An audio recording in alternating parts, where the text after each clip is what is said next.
Okay, I'm gonna do a video today.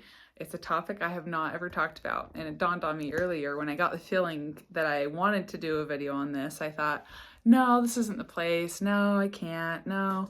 And then I thought, why can't I? This is my channel. I can talk about what I want. And I haven't talked about this. So it's about spirituality and recovery. If you're listening to this and you're like, no, I'm not spiritual. I'm not interested. Go ahead and just skip over this video. That's totally fine. If you are spiritual, though, I want to talk about how that played a part in my recovery.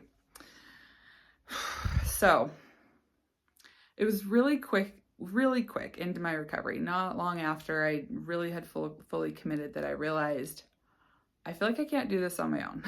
Yes, I had like my husband, and yes, I had support in other ways, but I just felt like I need to reach out to like a higher being here. I need to reach out to God and ask for help because I feel like this is bigger than me. I feel like I've always tried to white knuckle this and I've always tried to do this myself. But what if I actually just surrendered and just gave into this process?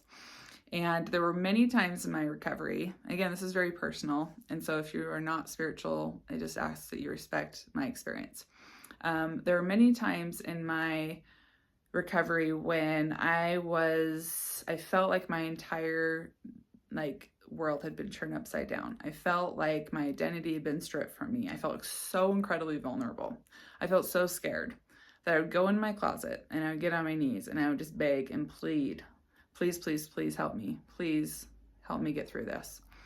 And every time I did that, it didn't just immediately get easy. It didn't just, oh, I'm up and this is so easy now. It didn't do that, but I always had this sense of peace and comfort in knowing that what I was doing was right, because the outside world and the distractions and all the magazines and the Instagram and the neighbor up the street and all these distractions that would just get me sucked back in my eating disorder so quickly. I always knew that if I could just get on my knees, I had this constant. I had this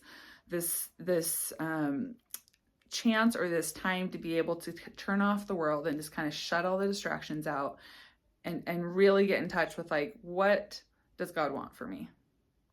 God wants me to be happy. He wants me to be healthy. He wants me to be able to help other people and be there for other people and connect with people. He doesn't want me to look a certain way. And that was really, it was hard for me to accept that, but it was also really powerful for me when I did. When I was willing to humble myself to the point where it was like, I surrender. I am going to be a person, whatever size body that needs to be. I'm going to be a person who can show up for other people, who can connect with people, who can help motivate and inspire other people to recover. And that's where I believe my confidence came from when I was lacking it so much throughout my entire eating disorder. But then also, like I said, when my identity was being stripped from me throughout recovery, what I felt like was my identity was being stripped from me. I always had that knowledge and understanding that like He created me for a reason. And He created me just the way that I have been created for a reason.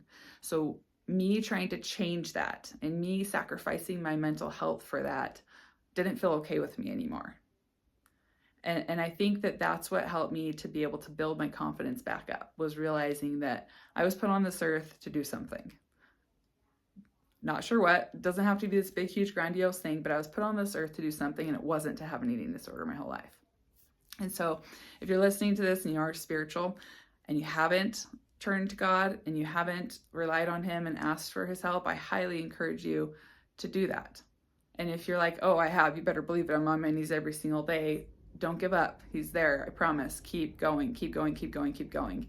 And just remember that you are unique. You are you.